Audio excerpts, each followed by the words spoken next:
If you've been watching these videos, then odds are you are a member of an affluent nation, as opposed to a developing nation. While you might not be affluent yourself, there are important questions we need to ask about our relationship that we have between developing nations and people living in these countries.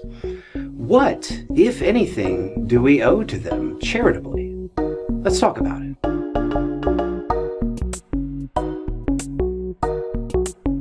So there are a lot of questions when it comes to charitable giving. I mean, for example, like if a group of people, say, all of us as members of an affluent nation, have some kind of obligation to those less fortunate, how does that obligation get conferred on each individual within that group? Are we morally responsible for harm done to future generations, say through ignoring sensible climate policies and things like that? These are genuine ethical questions that are really, really important to ask. And in this module, we're just going to be focused on charitable giving, though, and like what we can do to try to prevent the kind of suffering that we see. Now, the good news, and it is genuinely good news, is whatever we've been doing has been working. We can see a decline in undernourishment and extreme poverty that is very clear. Here is a chart from Our World in Data for a share of the world population undernourished. We start here in 2020 with what looks to be, it's already labeled, 15%.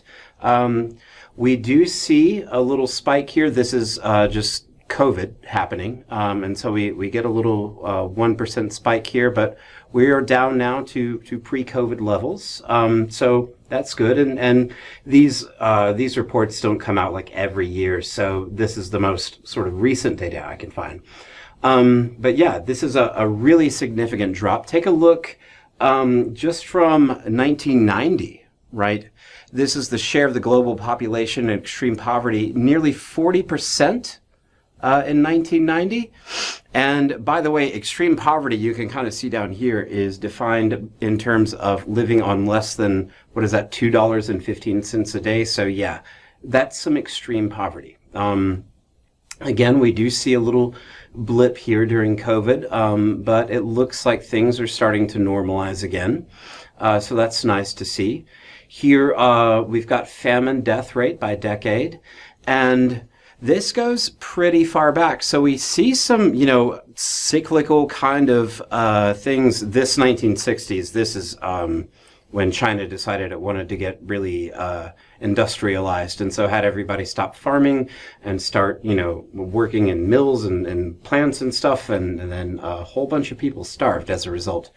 But this is really nice to see. Now, we don't have data yet for the decade of 2020 because we're not out of that decade yet, but I wouldn't be surprised to see a little bit of a spike here, depending on, how things go in certain parts of the world. But the bottom line is things are generally improving, like, quite a bit. So the measures that, humans are taking to help other humans are working. And so I think that's an important thing to keep in mind. It can kind of feel like, if you give to charity, it just kind of goes into the ether and you don't really know what happens to it. Well, it looks like good things are happening.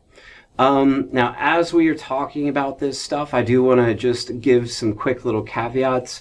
We would not say third world country anymore. That is an old term that used to refer to like the first world was everybody with like the United States and its NATO allies.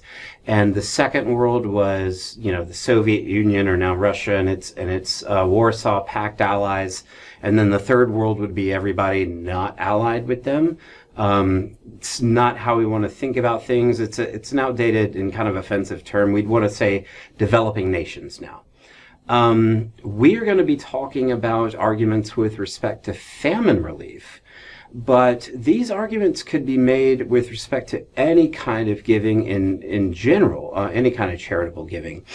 And it's important to kind of keep in mind that a lot of these regions that are developing, that are suffering, are facing hardships that are often beyond their control. They can be due to climate change, past cases or current cases of imperialism, all kinds of economic exploitation where countries are not able to see like the benefits of their own, natural resources. And so these are things to kind of keep in mind as we look through these various arguments. But the bottom line is what we're going to be thinking about is whether giving to charity is obligatory or supererogatory.